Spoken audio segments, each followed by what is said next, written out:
What were your thoughts, opinions, and views on this last episode of Monday Night Raw with Al Sharpton as a celebrity guest host? And also, this was the last episode going into the Hell in a Cell pay-per-view. Type down in the comment section below, like I said, your opinions, your thoughts, your views. I am J-Dub, and if you aren't subscribed, go ahead and click that yellow button over there. Thanks. Like I said, Al Sharpton was a celebrity guest host. He wasn't doing the crazy self-promotion, and product placement like the other celebrity guest hosts were doing, like promoting their books, their DVDs, their movies, all of that stuff. He came out there to promote the cause of education, Some people had their predetermined opinions of Al Sharpton, and they expressed those opinions in the arena by booing him, but they also booed his cause of education when he spoke up on education. Now, I just find that a little bit funny how WWE fans, they boo a drug-free America, and they also boo education. That's just something I found pretty funny. But you know what? Some people were making jokes about Al Sharpton was going to give MVP Mark Henry WWE title matches and everything. And hell, who can exactly be pissed off at that if that would have actually happened? Because MVP should have been in the WWE title picture a long time ago. And if it took Vince McMahon using Al Sharpton as a puppet just to get MVP in the WWE title picture, I would have been happy by that. What about you guys? But he didn't give them WWE title shots, but he did give them title shots. They were the Unified Tag Team Championships. MVP, Mark Henry, they ended up losing what was a pretty lengthy match for a Monday Night Raw episode, and also a pretty good match. And yeah, Chris Jericho and the Big Show, they ended up winning in typical Jericho fashion. Big Show, he hits the cheap shot on one of his opponents. Chris Jericho hits the code breaker, pins, 1, 2, 3, match over and done with. So they retain their championships, and will go on to defend those championships this Sunday versus Rey Mysterio and Batista. Next up, Mickie James versus Rosa. Mendes, Mickie James wins this match. It's announced that Mickie James will defend her championship versus Alicia Fox at the Hell in a Cell pay-per-view. I will be honest, I am anticipating this match just to see how Alicia Fox performs at a high level, on such a grand stage at a pay-per-view. So I will be anticipating just seeing how that match unfolds, because as some of you may know, I am an Alicia Fox fan. Next match of the night, Jack Swagger versus Evan Bourne. Jack Swagger ends up winning this match with the powerbomb. People are going to say this was a squash match. People are going to say that WWE has basically made Evan Bourne a jobber, and I can't too much disagree on that, And it's funny, when you go back to that Donald Trump tri-branded trade, these were the three guys that made the move to Monday Night Raw. Jack Swagger, Evan Bourne, and Mark Henry.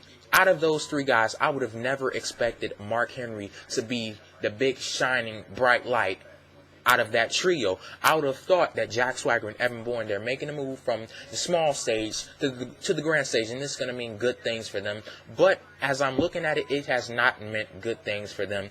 Jack Swagger has been mishandled. His heat, has actually gone down since he's made the move from ECW to Monday Night Raw. And Evan Bourne, there's no words to express how mishandled he's been on Monday Night Raw. Next match of the night was, I believe it was Chavo, Guerrero and Chris Masters versus Santino, Marella, and Hornswoggle.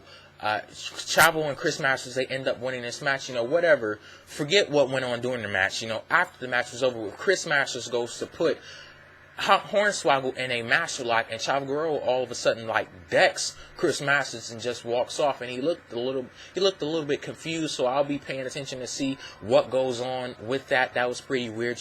Last match tonight was a Gauntlet match. John Cena versus the Unified Tag Team Champions, and also the former WWE Champion Randy Orton. John Cena completely decimated in the match, but of course he goes on and he's the one standing tall after everything is said and done. What do you think about the build up to this WWE Championship Hell in a Cell match at the Hell in a Cell pay-per-view? John Cena, he hits an FU. First, I have to tell you, the cages, the Hell in a Cell, it came down. John Cena, he follows Randy Orton after he weasels his way out of the cage. He runs up that cage fast as hell, Randy Orton. Then John Cena follows him up there. He hits him with the attitude adjustment, and Monday Night Raw goes off air. So, yeah, that little bit at the end, that was pretty interesting, and it did up my anticipation for this match. But I didn't like how they got to that point, and I really can't believe I'm still complaining about this, because we all know Super Cena is going to get the upper hand. But yeah, it's getting kind of dated, and it's not anything special whatsoever anymore. He gets his ass kicked by Big Show and also Chris Jericho. Then he's still the one standing tall. It makes Randy Orton look weak, like WWE. You know, WWE doesn't even care about Randy Orton's character.